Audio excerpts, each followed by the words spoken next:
जर त्यांनी मदत केली नाही तर वेळ पडली तर लाडक्या बहिणीच्या योजनेचा गैरफायदा घेऊन जर कुठल्या पुरुषांनी ते पैसे मिळवण्याचा प्रयत्न केलेला असेल तर त्यांच्यावर आम्ही ॲक्शन पण घ्यायला मागं पुढं बघणार. काय काय प्रॉब्लेम काय तुला प्रॉब्लेम आहे? मला जे मी मगाशी सांगितलं की हो बाबा वाद थांबले, मीच तेच सांगितलं बाळा, ते वेगळं काही सांगितलं नाही. कुठल्याही क्रीडा क्षेत्रामध्ये दोन दोन संघटना असा वाद नकोय. एक संघटना असली तर त्याला उद्याच्याला स्पर्धा भरवल्यानंतर ज्यांना कुणाला पारितोषिकं मिळतात त्याच्याबद्दल काही निर्णय सरकारने घेतला असेल तर त्याची अंमलबजावणी करता येते.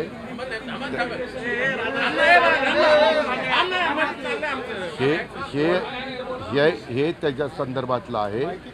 त्याच्यामुळं जर कुणी अशा प्रकारच्या तक्रारी आल्या तर महाराष्ट्र ऑलिम्पिक असोसिएशन त्याच्याबद्दलची एक आमची कमिटी आहे, ती कमिटी त्याच्याबद्दलची शहानिशा करते आणि वेळ पडली तर ऑल इंडिया ऑलिम्पिक असोसिएशन जे आहे त्यांना विचारते की तुमच्याशी कोण संलग्न आहे.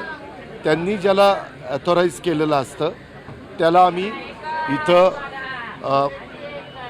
इथं आम्ही महाराष्ट्र ऑलिम्पिक असोसिएशनचा सदस्य करू. आता isakal.com आहे देशातील नंबर 1 ची मराठी न्यूज वेबसाईट. प्रत्येक अपडेटसाठी isakal.com ला नक्की भेट द्या.